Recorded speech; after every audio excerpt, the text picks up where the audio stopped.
Krejt gamerat e din, s'ka me internet pelkosit. 200 megabit per sekund me pakon Olympic Pro. Telkos me shpejtësi dritës.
Mirë mëngjesi, miq të dashur, mirë se po takojmë edhe sot në emisionin më të ri të Alarm.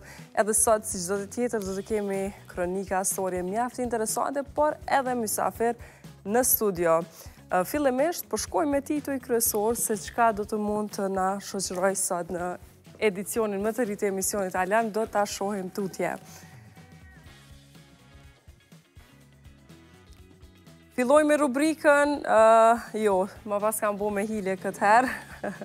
Hypzi Zajmit, robaqepsi më i vjetër në pej, është të rubrikat profesionet, rubrik tashmë javore, ku kolegët tonë për mes këtyre storjeve do t'i shpalosin ose do t'i kujtojnë profesionet të cilat veç shumica për i tëre tashmë janë në zhdukje. Rrëfimi i profesorit Skënder Sopi. E kemi një rrëfim mjaft interesant të profesorit Skënder Sopi, ku e kam përgatitur kolegët tonë. 56.000 euro shpërblim për të jetuar në Zvicër, në fshatin, në një fshat në kantonin e Valjas të Zvicër, kam vendosur t'japin 56.000 euro për ata të cilët dëshirojnë të zhvendosen edhe të jetojnë në këtë fshat. Po çka e qysh si do ta shohim te kjo storje, një storje mjaft interesante. 14 marsi, dita e ndihmës juridike. Në botë shënohet si dita e ndihmës juridike, sa ka njohur qytetarët për të drejtat e tyre dhe si i njohin ligjet, do t'i mësojmë gjatë këtij emisioni. Këto pra ishin disa nga, mos harrojmë numrimi i qenve ndacak në kryeqytet, sa ka shtëpiake janë të regjistruar. Për këtë temë do të flasim me Elza Ramadani nga fondacioni për drejtat e kafshëve. Fillimisht, si çdo ditë, do të shkojmë edhe me parashikimin e motit për ditën e sotme dhe ditën e nesërme. Ftojmë në studio pa humbur kohë Djelza Dakën. Mirëmëngjesi, Djelza, mirë se erdhe. Si je? Sot me ngjyra. Sot pak Na i qele sytë. po mundohem ja u qelë sytë si djeli pak, si sot. A kemi djelë sot, a po presim? Sot kemi djelë, po presim përmisim të motit. Atëherë po vazhdoj me parashikimin e motit në Kosovë rajon Dëmëgjerë.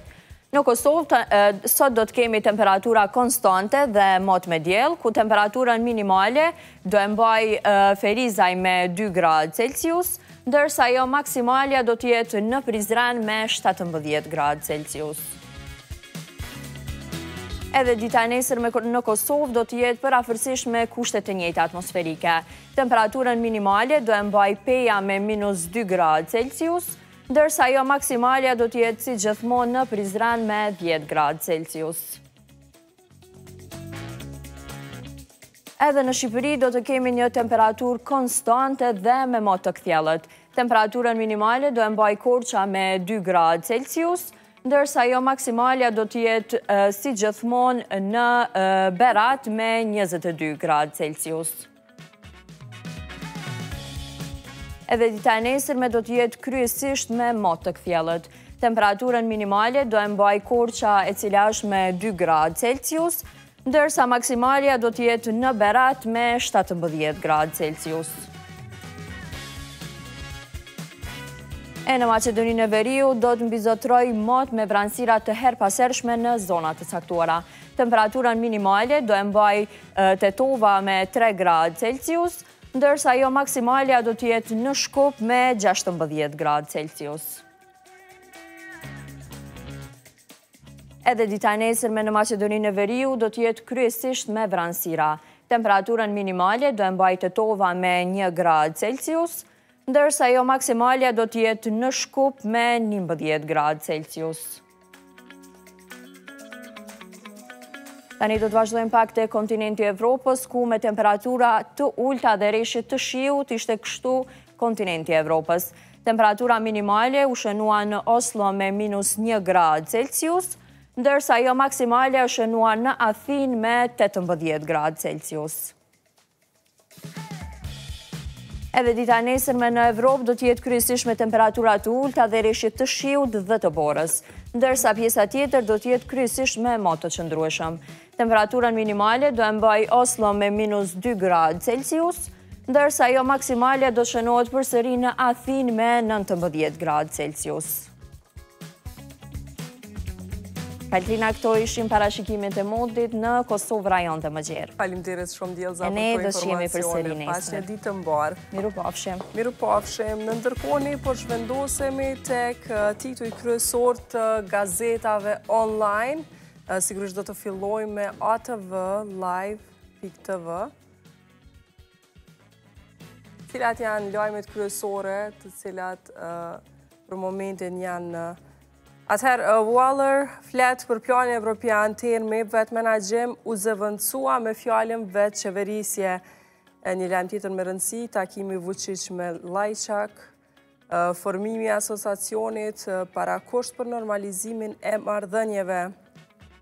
Presidenti Sërb Aleksandar Vučić tregoi dje se me përfaqësuesin special të BE-s për dialogun ndërmjet Kosovës dhe Serbisë Miroslav Lajçak ka biseduar për propozimin evropian, formimin e asociacionit dhe hapat e tjerë të nevojshëm që synojnë normalizimin e marrëdhënieve ndërmjet shqiptarëve dhe serbëve. Bazuar në komunikatën e presidentës sërbe, thuhet se Vučić ka theksuar se Serbia po punon me përgjegjësi dhe është e përkushtuar për të negociuar me qëllim të arritjes së kompromisit dhe zgjidhjeve të qëndrueshme të nevojshme për një jetë normale dhe një të ardhme më të mirë për të gjithë qytetarët.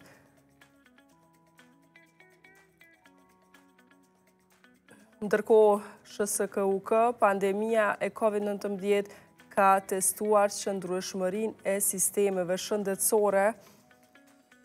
Një lajm tjetër në ballinën e portalit atvlive.tv. Pandemia COVID-19 si sfida më e madhe shëndetësore në 100 vjetët e fundit ka testuar qëndrueshmërinë e sistemeve shëndetësore kudo në botë.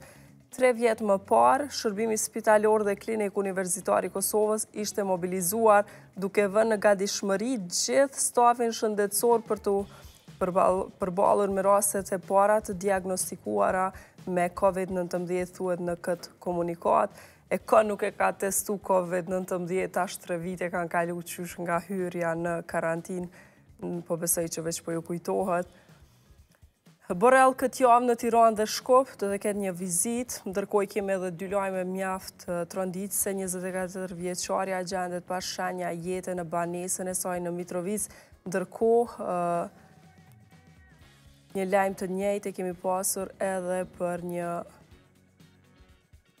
21 vjeçar, nëse nuk jam gabim.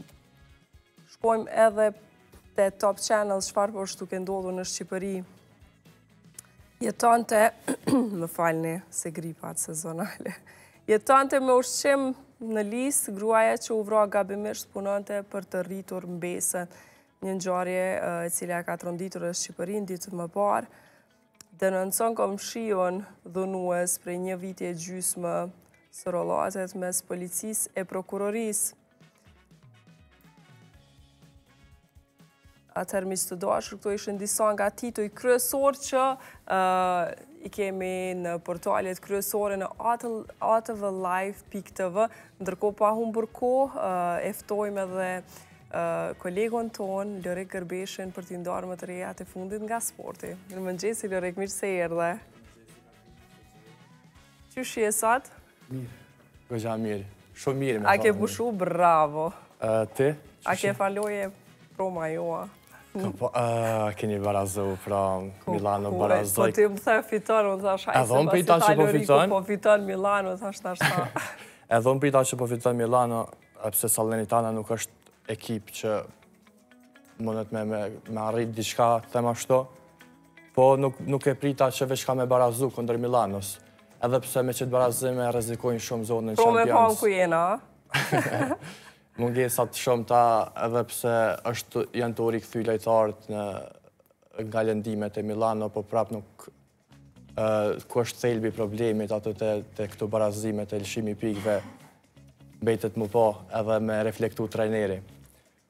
Po dje kemi post një ditë, thema ashtot shumë të postot me lajme vendore, po fillu të kryelajmi ditës të klubi Prishtinës, ku është karku Ismet Munishi pas rezultateve të pritshme me këtë skuadër. Lajmin e ka veç e bani të ditun vetë klubi për mes një komunikate që lësha dje në rritët sociale. Por veç karkimi Munishit duke se nuk ka qenë thelbi kryesori problemit e kjo skuadër pasi si që ka marrë veç redaksia jone dhe presidenti i klubit Akif Gashi ka dhe ndërheqen nga ky post. Ma dje kemi siguruar dhe flet ndërheqen e vetë presidentit. Në këtë flet ndërheqe edhe në një bisedë telefonike që kam pas vetë me tashmë ish presidentin e klubit, a I tha që aksionarët e tjerë të klubit nuk kanë shprehur gatishmërinë e tyre për me dhuru tollat them ashtu për me riformu ashtu Prishtinë ashtu siç u preta në fillim të sezonit. Me Akif Gashi në krye edhe me Ismet Munishi në krye të shabit teknik, është prit shumë që kjo skuadër ka më rikthyer edhe me i lënë mbrapa ato probleme që I patëm edicionin e kaluar, por duket që janë rikthyer prap tek fillimi, veç ku problemet e njëjta që I patën edicionin e kaluar. Megjithatë, nga Prishtina po kalojmë te stadiumi Fadil Vokri, kur duket që do të jetë më së I gatshëm për ndeshjet e marsit që Kombëtarja e Kosovës I zhvillon në kuadër të kualifikimeve për Euro 2024. Në një prononcim për atë vend, vetë drejtori I stadiumit Benet Rezniqi tha se riparimi I fushës I terrenit është diku rreth tek 80%, por deri tek java e ardhshme do të jetë në 100% e saj. Edhe pse terreni kishte qenë I gatshëm që ndeshjet të zhvillohen që nga janarit, pse nuk u zhvilluan ndeshje dhe cilat ishin arsyet që u shtruaj terreni për ndeshjet e Kombëtarës së Kosovës, për e shikuesve që të mësojnë përmes kronikës në vazhdim, e bashkë me këto do të ndjekin edhe informacionet e fundi që I kemi përgatitur për ta. Hajde shkojmë me kronikën.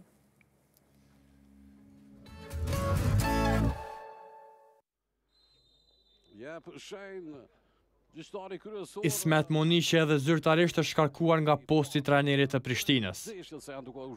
Tekniku kosovar është shkarkuar nga skuadra kryeqytetase pasi nuk ka arritur pritshmëritë. Lajmin e ka konfirmuar vetë klubi përmes një komunikate të lëshuar në rrjetet sociale. Bordi FC Prishtinës ka vendosur që ta ndërpres bashkëpunimin me trajnerin Ismet Munishi, shkruhet në njoftimin e tyre. Ndryshe Munishi mori drejtimin e skuadrës kryeqytetase në fillim të këtij edicioni. Me emërimin e tij, edhe pritshmëritë ishin të mëdha. Por arsyeja e vetme e shkarkimit të Munishit duket se nuk është vetëm mospërmbushja objektivave. Kjo pasi siç merr vesh ATV, edhe presidenti I klubit Akif Gashi ka dhënë ndërheqje nga ky post. Lajmin për ATV ka konfirmuar vetë Gashi.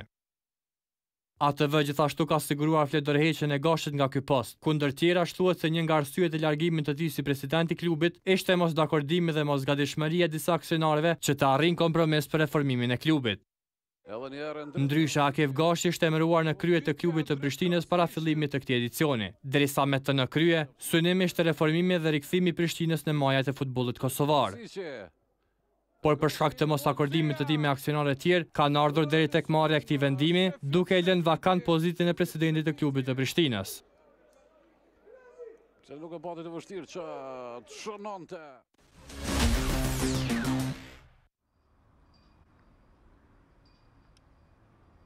Më 22 nëntor të vitit të kaluar u zhvillua turneu tradicional Rama Domi në impiantin Fadil Vokri në Prishtinë, ndeshje këto të fundit që u luajtë në këtë stadium. Gjendja tejet e rënduar e terrenit bëri që ndeshjet të mos zhvilloheshin për një kohë dhe fusha të ishte e gatshme për ndeshjet e marsit që kombëtarja e Kosovës i zhvillon në kuadër të kualifikimeve për kampionatin evropian. Fusha ishte rikthyer normalitetit që nga janari këtij viti, së paku kështu thot drejtori i stadiumit Fadil Vokri, Benet Rezniqi. Po na kena fillu më njëherë mas asoj ndeshjes memoriale që ka qenë për Domin edhe Ramën, edhe aty ka qenë veç fundi i fushës, ka qenë shumë e dëmtume, edhe kem fillu nga janari, kem fillu staza, etapa për riparimin e fushës. Kem fillu me rimbjellje, me ajrosje të fushës dhe ndrimin e disa vendeve që në më dëmtume. Pavarësisht se tash e 2 muaj stadiumi është në gjendje të zhvillojë ndeshje tjera, një gjë e tillë nuk ishte planifikuar, pasi ky impiant ishte paraportë ishte i gatshëm vetëm për ndeshjet e kombëtarëve të Kosovës. Po për momentin fusha ka qenë çast shumë e dëmtume, që nuk ka mujt me pas kurfar aktiviteti para ndeshjes kombëtares. Siç e dim, ndeshjet e ndërkombëtare janë bajaki me rëndësi, për shkak që e kem vetëm këtë stadium që është në kategorinë 4, edhe për atë arsye u dashur të nol gjitha aktivitetet tjera për më bogati për mars, për lojët e kombëtares. Punimet ende po vazhdojnë. Stadiumi ende nuk është në gjendje të 100% të gatishmërisë, por deri në javët e ardhshme pritet të jetë tërësisht i gatshëm për ndeshjet e kombëtares kosovare. Për momentin jemi dikon rreth 80-90%, edhe shumë shpejt, nëse veç vazhdojnë edhe kjo kohë, kemi qenë 100%. Ndryshe Kosova më 25 mars do të udhtojë drejt Tel Avivit për përballjen me Izraelin, ndërsa më njëherë pas 3 ditësh do të jetë një koçer në Fadil Vokri i Andorrës.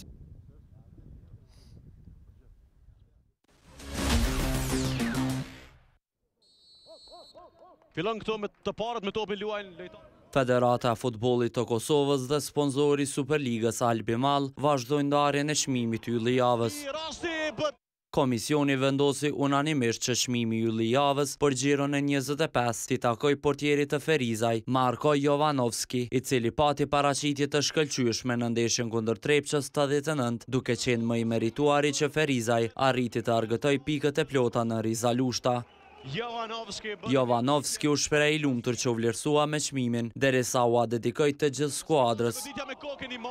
Aktualisht Ferizaj në Albi Mall Superliga e Kosovës në futboll ndodhet në pozitën e 8 me gjithsej 27 pikë, një më pak se skuadra e Malishevës, e cila ndodhet një pozitë më lart. Arrin të arkoj me kokë goditje pa rrezikshme për portierin Jovanovski, këtu mbyllet ndeshja Ferizaj. Përmes një komunikate të lëshuar për shtyp nga kryesia e klubit të Llapit rreth incidentit të shkaktuar nga tifozëria mysafire pas përfundimit të ndeshjes Llapi Ballkani, klubi nga Podujeva ka njoftuar dëmin e shkaktuar nga tifozët mysafir.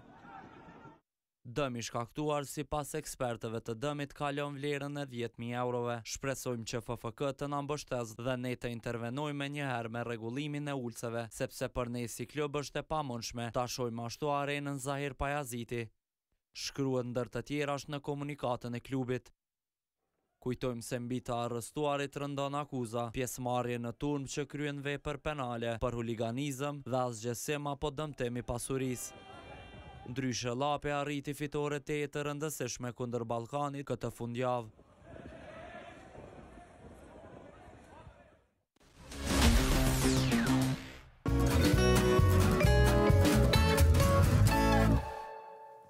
E pam edhe për mbledhjen nga redaksia e sportit, diçka tjetër, çka do të ndodhë, ose cila ndeshje priten Lorik? Sot i kemi edhe ndeshjet kthyese të Champions League-s mes Portos dhe Interit, ndeshje që përfundoi përballja e parë kishte përfunduar 1-0 të mirë të italianëve.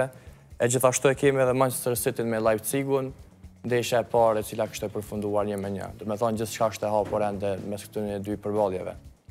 Atëherë i presim e ne këto ndeshje nesër me informatat më të reja me orë. Po, sigurisht. Faleminderit shumë Lorë, kishte kënaqësi ditë mbarë. Përshim. E me të dashur, besim edhe më tutje me sport, sukseset e grave në muajin mars po vazhdojnë.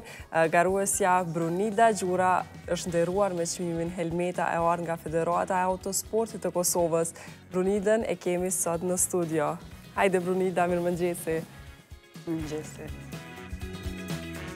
Mirë se erdhe. Mirë se gjithë. Urime dhe live. Faleminderit. Për çmimin.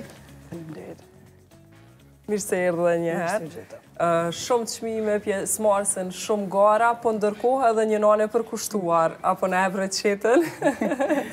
Receta është ndoshta nga që familja ime më ka mësuar që kur të mos heq dorë nga ajo që dua dhe kjo është arsyeja kryesore për të mos u ndalur.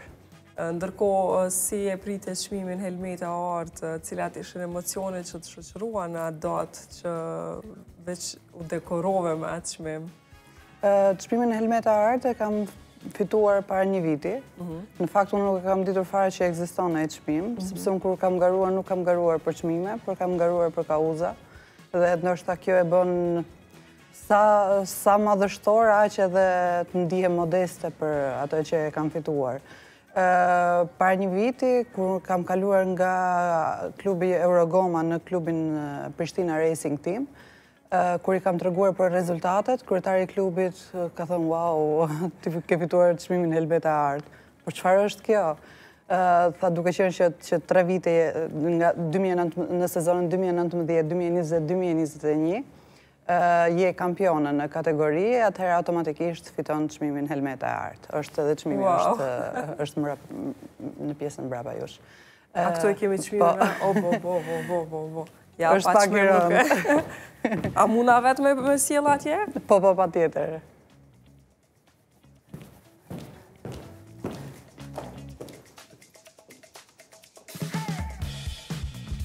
Pak të moja afërmija, se knatësi është me pas për disa minuta këto në studio. Ndërkohë që nuk ishe informacion se ekziston një çmim i tillë. Nuk ishe informacion që ekziston një çmim i tillë. Dhe do të thënë që vjetë e kam fituar si çmim, ndërsa e kam pranuar në ceremoninë që u mbajt para 2 ditëve. Jam femra e parë shqiptare që e kam këtë çmim, normalisht që është një krenarie veçantë edhe një nder i veçantë. Por që e di që për të arritur kam kaluar në shumë sfida, por që ja ka vlejtur. Edhe po të mos e kisha marrë këtë çmim, unë nuk do të ndalesha me garat, por... Me qenë se vetë s'ke qenë ndjeni, po vrejet që nuk ka qenë edhe arsye apo kauza, cila ishte kauza? Kauzat kam filluar me mbështetjen të mbjeturave nga dhuna dhe tortura gjatë luftës në Kosovë. Edhe kjo varësa është e punuar prej tyre dhe mbaj me shumë krenari dhe i kombinoj me të gjitha veshjet dhe të gjitha ngjyrat. Sa do pak për ndihmuar edhe fuqizimin e tyre ekonomik, por edhe për treguar se atë pjesën humane dhe ndihmën sociale. Kam garuar edhe për kancerin e gjirit, për mbështetjen e Kosovës për instancat më të larta në Europë, por që mjafton që ato hapat e vegjël pastaj le të bëhen hapa më të mëdhej për ato që na pasojnë edhe që janë pas nesh. E the edhe vetë, si gruaja e parë që e fiton një çmim të tillë, po sigurisht që pas çdo suksesi janë ato pamjet, vështërsitë nëpër të cilat kalon, po besoj çdo, sidomos gratë në Kosovë, cilat ishin ato pengesat të cilat Brunilda veç jam ka bëjë shto me dori, ka largohë dhe ka ecë për para, të bëj pak ma thjeshtë. Po, mbështetja e parë, problemi i parë ka qenë diskriminimi. Kam pas një lloj frike dhe hezitimi për shkak të shamis, sepse shifja në për intervistat punës sa ndjesha e diskriminuar, por që për hir të vërtetës në këto gara nuk e kam ndjerë, duke qenë se si për helmetës besimit kam helmetën e garave, nështë kjo ka qenë pak më e thjeshtë për mua. Pjesa tjetër që është shumë e rëndësishme është mbështetja financiare. Në vazhdimsi e kam pas nga familja ime, por vjen një moment që e kupton që nuk mundesh më në këtë lloj forme. Ende po kalojnë ato vështirësi, pavarësisht ligjit të sponsorizimeve që ja mundëson çdo biznesi që të financojë rreth 30% të tatimit, por që shoh që kemi pak ngecje në të drejtim, ndoshta nga ne si garues, ndoshta nga klubet, ndoshta nga federatat, ndoshta nga vetë bizneset që nuk janë të informuara, por që këto janë ato barrierat kryesore. Mundemi me shfrytzu këtë hapësirë dhe mi u bo ftesë gjitha bizneseve këtë mënyrën se si mund t'i financojnë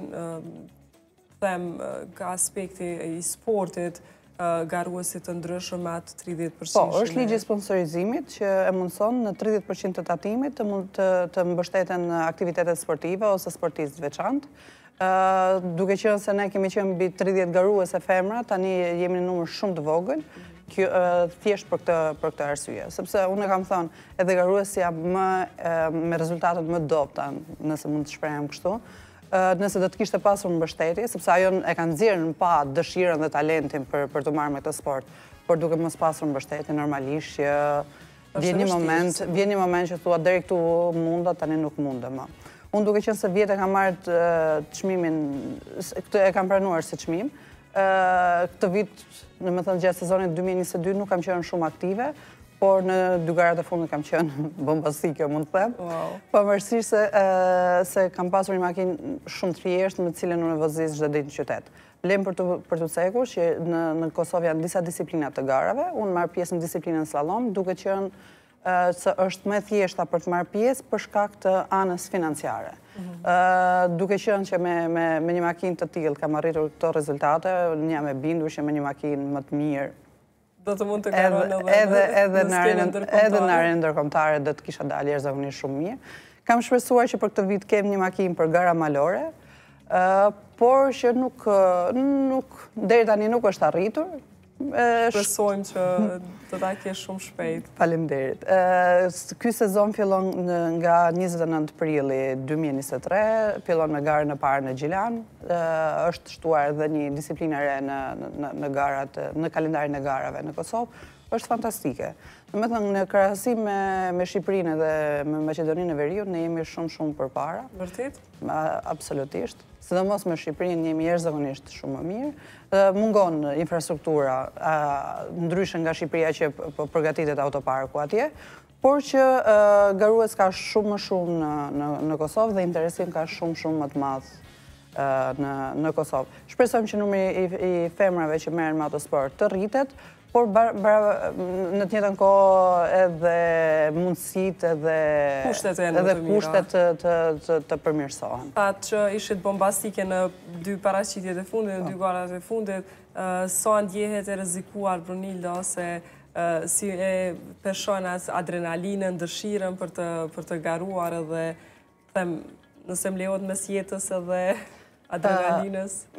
Jeta dhe adrenalina, fillimet e mia janë në vitin 1999, kur unë isha vetëm 9 vjeç. Në kohën e luftës së Kosovës unë kam filluar të vozis edhe motorin edhe makinën, edhe ma kanë lejuar kushtet duke qenë se kishim një obor shumë të madh, edhe kishim shumë lloj makinash në shtëpi, edhe ato kushte ma kanë lejuar. Ndryshe nga fëmijët e sotëm që ti nuk ke ku të parkosh një biçikletë, unë në atë kohë kisha shumë më shumë hapësirë edhe mundësi. Dhe duke qenë që unë që në atë moshë e kam mësuar, me kalimin e kohës i kam përvetësuar. Por normalisht që nga gara e parë në vitin 2019 me garën e sotme, unë normalisht që përvoja e ka bërë atë vetën. E ndjej pak të familja këtë ngurim, domethënë, sado që më mbështesin prapë, mundohen të... I mendon ata vazhdimisht se... Në momentet e garës mundohem që ta qoj trurin zero një farforme dhe të mos mendoj asgjë jashtë garës, sepse në momentin e parë që mendoj që çfarë po bëjnë fëmijët ose çfarë po ndodh jashtë garës është përqendrim shumë i madh. Por që e ndjej që kur është babi im në garë, nuk ka shans që të mos shkëlqej.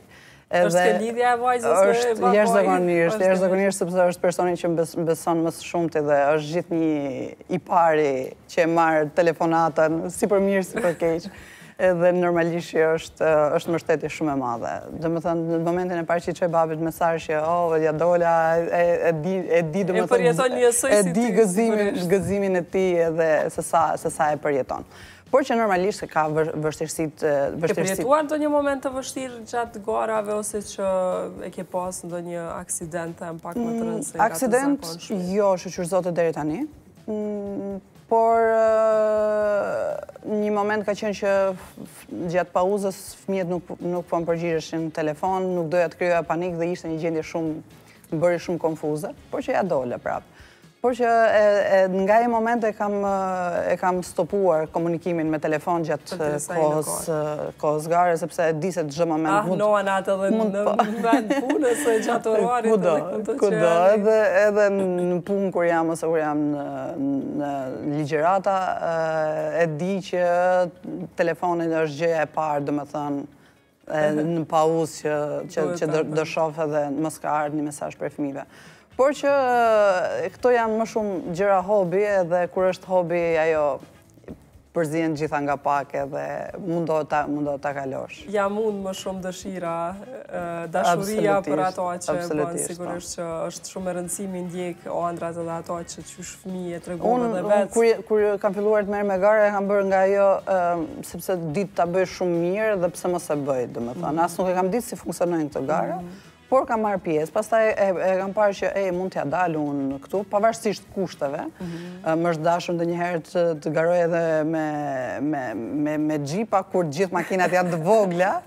E mban me anë makinën e parë që ke garuar? Sigurisht, është një makinë shumë e dashurueshme për mua, pavarësisht se nuk e kam sot.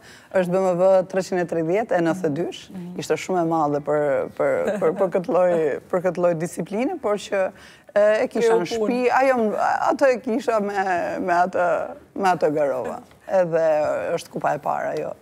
Edhe normalisht që nuk harrohet.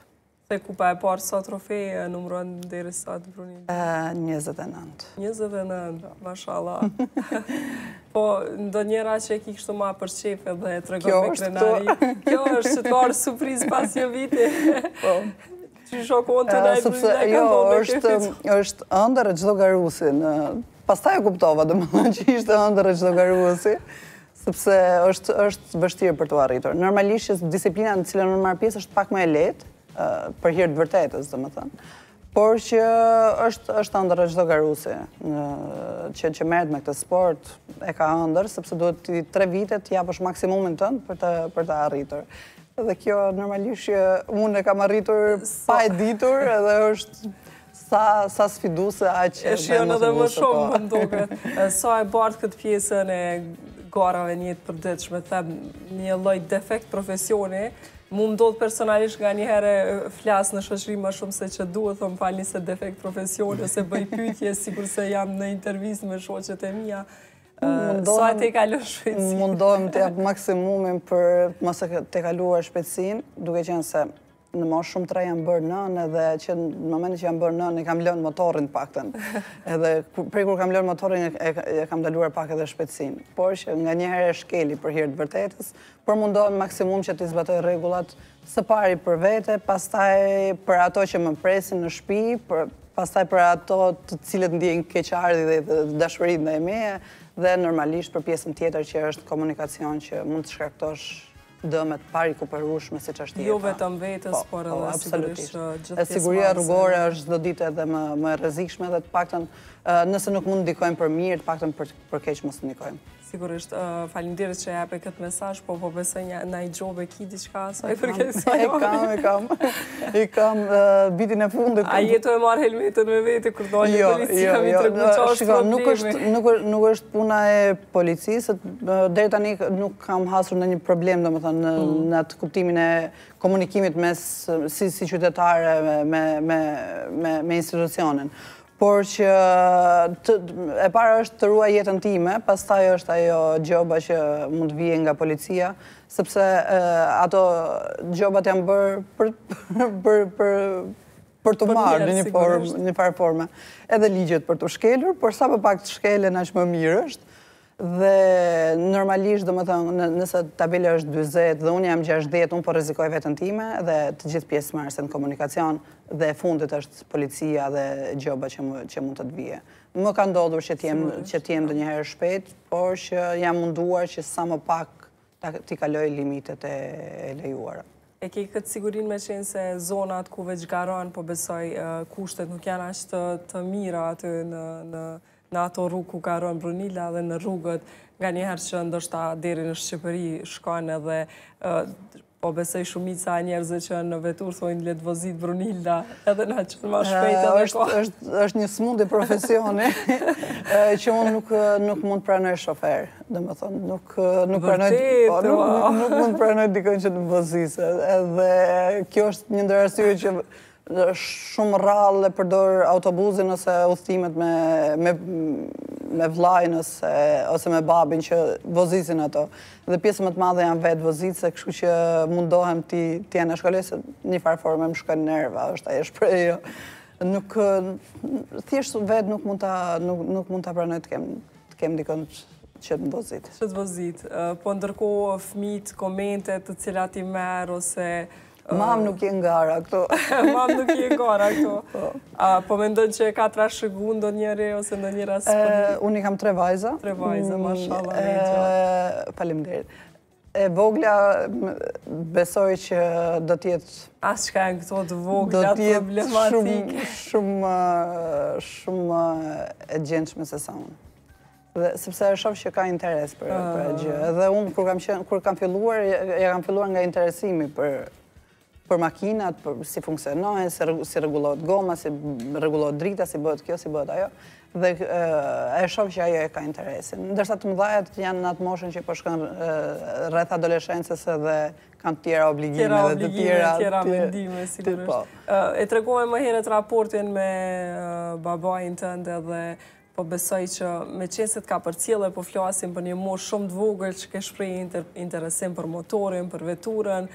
Sot po besoj e ki një bisedë me to dhe ndërkohë ai shpalos nostalgji dhe tregon diçka më shumë për Brunildën kur ishte e vogël edhe e ka pasur ndonjë parandjen babi për të ardhmen tënde se mund të garosh, mund ta ndjekësh ëndrrën tënde ose sepse dim që Kosova është vend i vogël dhe shpeshherë ëndrat janë të parealizueshme, sidomos për vajzat, dhe sidomos kurse kem mbështetjen e familjes e prindve thonë le që kam, se janë këto punë për ty.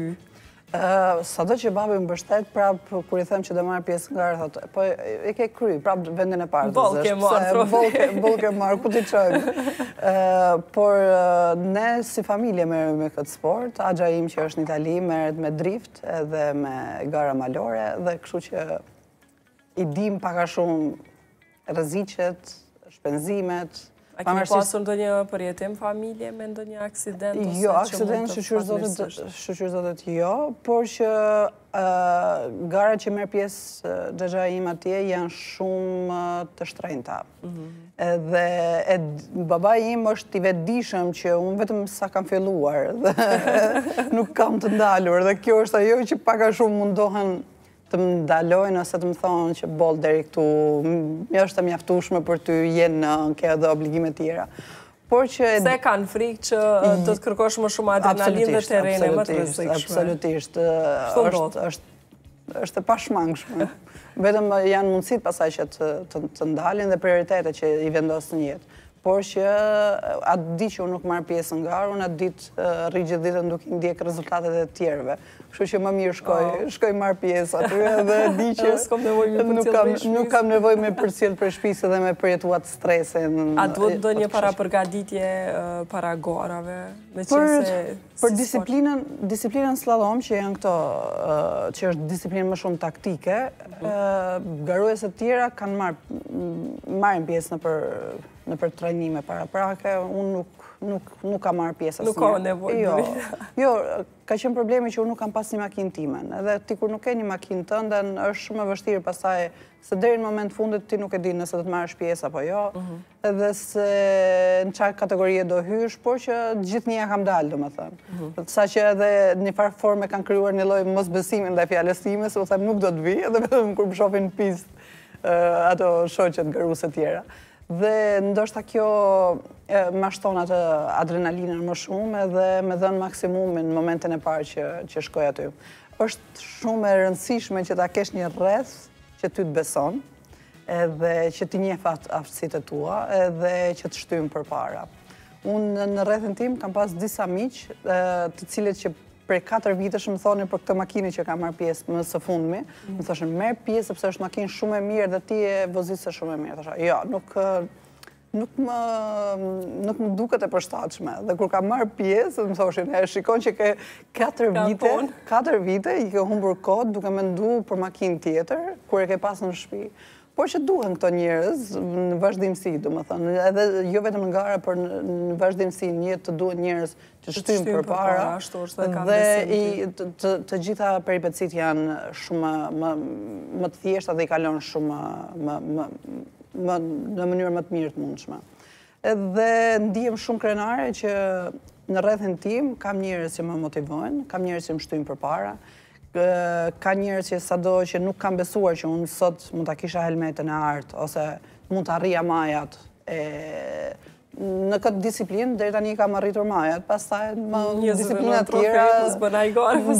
tjera vazhdojmë mbetet për të parë në të ardhmen. E kam treguar veten që në momentin e parë që më jepet mundësia, unë e jap maksimumin dhe tani ka ngel vetëm mbështetja financiare për të vazhduar në disiplina më të tjeshme dhe me shpresën për përfaqësimin sa më dinjitoz ose të Shqipërisë ose të Kosovës në garat e ardhshme. Nuk i dihet, ndoshta tash një vetë do ta festojmë ndonjë çmim ndërkombëtar këtu në studio, më premtoj që kemi marrë. Përderisa ishe duke folë për makina, është 320, disa informacione se karakteristika që duhet i ketë një makinë për të garuar me të. Jo çdo herë duhet të jetë sigurisht një markë e re ose e njohur. Çka të pëlqen ose çka shikon të një makinë para se të garosh, para se të hysh në garë, çfarë rëndësie ka për ty karakteristika e asaj veture? Sipas disiplinës ndahen edhe makinat më të përshtatshme. Për disiplinën në të cilën unë kam marrë pjesë deri tani, ka qenë makina sa më e vogël me motor pak të fuqishëm ose pak më të madh. Unë kam pas probleme se unë kisha makinën e madhe dhe motorin e madh. Domethënë që njëra ishte gjithnjë në disproporcion. Dhe në momentin që unë kam marrë këtë makinën time të voglin, që unë e përdor çdo ditë, një Fiat Punto 1.3 nafte, që nuk i ka 70 kuaj fuqi dhe që garon me BMW nga 300 kuaj fuqi dhe Golf A8 nga 200-300 kuaj fuqi. Po bën shaka dhe ti len mbrapa. Dhe i len mbrapa, kjo... Nuk është puna të vetura, me që të dashura për sheni, nuk është problemit të vetura të vëzit. Këto janë gara taktike dhe taktika është shumë e fuqishme se sa vetura në Po çka bën ato momente për lilti motori nuk mënesh me arrit fuqinë? Ndoshta shoferi ka ato... Magjitë veta. Magjitë veta. Kjo është magjia e shoferit në këtë rast, por që normalisht nuk duhet të janë shkaloj që janë garuese shumë të mira dhe normalisht që asnjëherë as shoferi, as makina nuk janë në gjendjen më të mirë të mundshme. Plus që çdo herë do dalin garuese më të mira, makina më të mira, por që unë jam munduar që gjithnjë në kushtet që jam t'jap maksimumin edhe ja kam dalë. Bravo. Për fund kisha pas dëshirë përveç me na tregu nëse ke ndonjë plan, ndonjë garë të re, me jap një mesazh. Plani im për këtë vit është të garoj me gjinin tjetër, por se sa doja arri, mbetet për të parë. Domethënë, e ndi pak, domethënë, sikur kam kaluar një stad tjetër tashmë, dhe du të testoj veten në sfida më të mëdha. Mesazhi im është përkundër garave, domethënë që absolutisht që dëshira është shumë e madhe që të kemi sa më shumë garuese. Është një aspekt shumë i rëndësishëm për kujdesin në sigurinë rrugore. Jeta është shumë e rëndësishme, jeta është e para, pastaj vinë gjithë tjerat, pastaj vinë hobet, pastaj vinë dëshirat që e plotësojnë jetën. Por jeta është e para dhe du t'i kushtojmë jashtëzakonisht shumë rëndësi, sidomos në komunikacion. Kemi aq shumë aksidente, kemi aq shumë viktima të këtyre aksidenteve, si të gjallë, si ato që kanë humbur jetën, ndaj një kujdes i shtuar në komunikacion do të na bënte mirë dhe kërkoj që për të gjithë garuesve të jemi shembull në vozitje. Faleminderit shumë Brunilda, shpresoj që të takohemi në këtë studio me trofej të tjera të reja. Me shumë dëshirë. Graci. Poeti shprehet në vargje, kompozitorit në nota muzikore, por piktori ka brushën e ngjyrat për të komunikuar me audiencën patjetër. Me këto fjalë nis rrëfimin e tij për artin profesori Skënder Spoj në kuadër të rubrikës Në për art. E shohim rubrikën dhe kthehemi në studio sërish.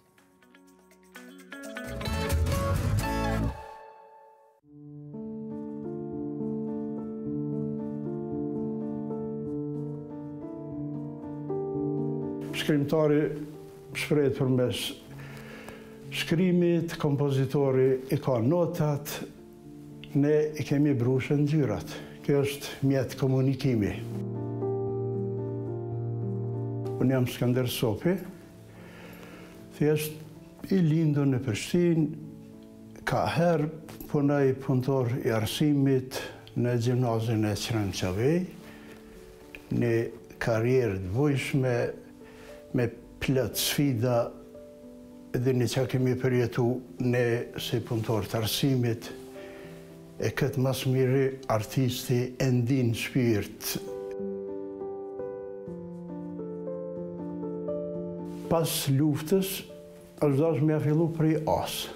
Gjdo gjë, thjesht pikturat kanë qenë të masakrume, mi kanë marë të thoi gjysmën e karierës time. Mirë po nuk kom pas asë njëra së më ka shkumendja, asë mu demoralizu për kondrazi, vetëm e kom shprem lefin tim për mes veprave, plus më kanë gjitë kom punu dyfish ma tepër, edhe në këtë mënyrë i mundu me qenë në rjedha, nga njerë shpesher ullna, i përkujtaj disa të tila, sikur kje këto, shikoni në qërë gjendje portretin, gjdo gjë që kanë qenë nacionale, i kanë masakru. Mos të flasim për portretet që me nostalgji se piktori, kur i sheh veprat e tij, është sikur kur e merr shkrimtari ditarin, edhe i çfleton edhe i bjen mend rrethanat, mënyrat, në çfarë kushte e ka pikturu pikturën. Unë e kam një theks të veçantë, çdo njerën nga njëherë komunikoj, më bjen mend rrethanat, në çfarë e kam pikturu, për çdo detaj të mundshëm, zim nga njëherë më vjen habitore shimoj mend edhe detalet matë. Unë e mas i punoj edhe në arsim, e kam deformim profesional, mi o majtë e emrat edhe në gjansar edhe punimit, po qëto jam i prirë këtë kulturë edukat e kena prej babasi cili ka qenë një punëtor i shkelqyshëm i arsimit, dhe na i kam bjellë këtë tradit, kulturë, me dash kombin, thjesht pikë spare, e mandej me mendu për të tjerat. Prej feminis, dhe prej fazë parashkollore, baba mos i ka qenë punëtor i arsimit, më sjell ke letër, material, ngjyra i ka qenë për mu sfiduse prej fazë parashkollore. Në shkollën fillore, unë e kom pas thjesht definumet, përcaktumet, cili ka me qenë profesion jem. Edhe asë njëherë nuk jem zgënyp, prapë me më dhanë mundësia, do ta kisha bërë njëjtin gabim. Në gabim thojza.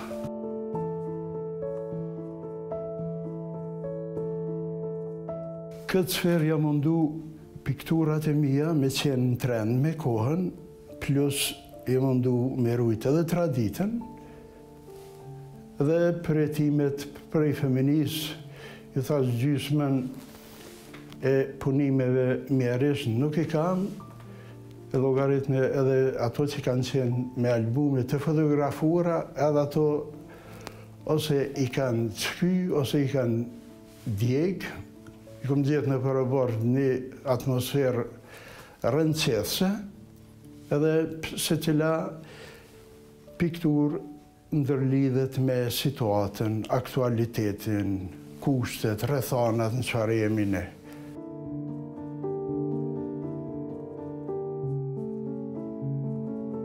Ciklet e mia ndryshojnë, dallojnë njëra për tjetrës, jam mundu mirë edhe pse ato ndrojnë njëra për tjetrës tema me qenë të ndërlidhura edhe për nga tonaliteti, edhe për nga ngjyrat.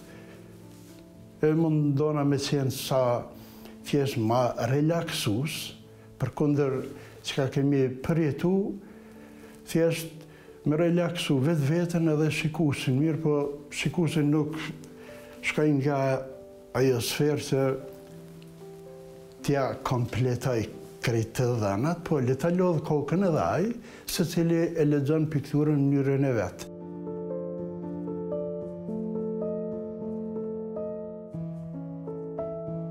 Se cili cikël e ka atë rëndësinë, domethënien, në atë që mundona me përkushtem, nuk kisha mundur me thonë kja, se kja këtu për shumë rast konkret, pranë juve, është shikoni kufo me karbonizuar, atë që është përekse, thjesht që situata me ka motivuar, edhe pse ju mundu në atë njerëzit që kanë përjetu, të gjitha mi paraqit konkretisht kjo këtu afër me është mbijetesa, në të cilën thjesht nga njëherë kur Drenica u kallke, ne këtu në qytet, sikur dy botna, edhe po nuk zgjati shumë, e përjetuam të gjithë të tërën edhe nes.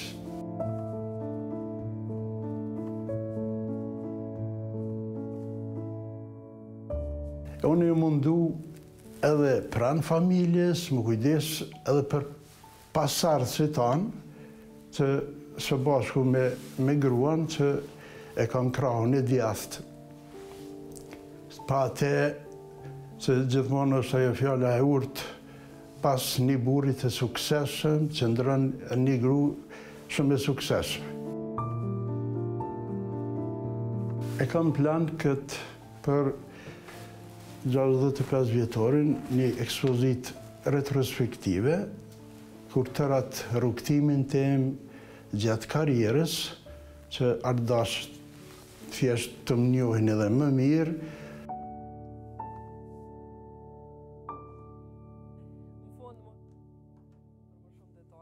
Ti shkon tu më afru, okej?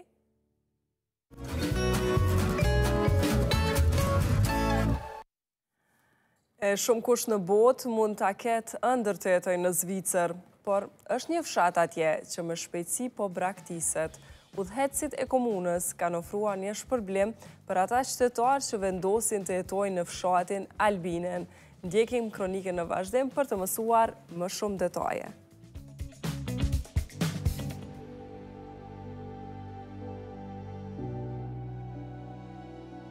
Një fshat në Zvicër ka vendosur të jap 56.000 euro për ata që dëshirojnë të zhvendosen dhe jetojnë aty.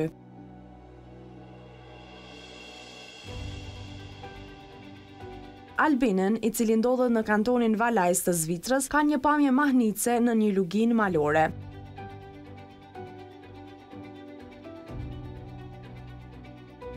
Kjo zonë shtrihet rreth 1300 metra lartësi mbitetare, ndërsa shtëpitë tradicionale kanë përpara tyre një peizazh të jashtëzakonshëm.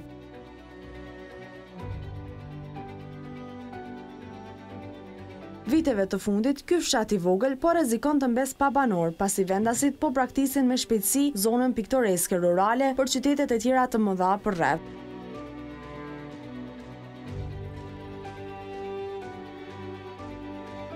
Në fund të vitit 2018, fshati kishte vetëm 238 banor, por skema nisur rreth 5 vite më parë po synon të ndryshojë këtë trend largimesh.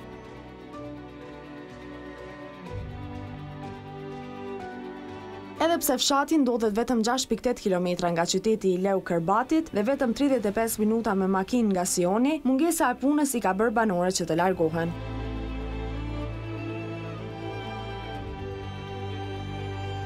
Autoritetet vendase kanë marrë vendimin që të japin 25.000 franga për familjet me 4 persona dhe 10.000 franga për fëmijët.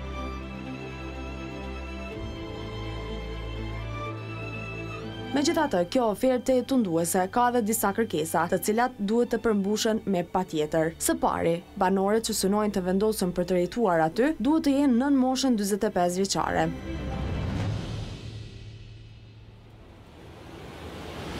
Duhet të jeni shtetas zvicran me leje qëndrimit të përhershëm. Nëse jeni një shtetas nga vendet e BE-s, SBA-s, Kanadas apo vendet të tjera, atëherë duhet të jetoni të paktën 5 vjet në Zvicër për të marrë leje qëndrimit të kategorisë C, pra të përhershme.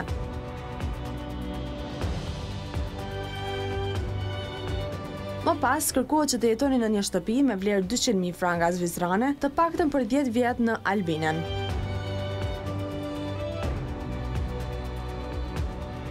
Nëse vendosin të largoheni nga fshati përpara këtij afati, atëherë do të duhej të paguani 56.000 euro.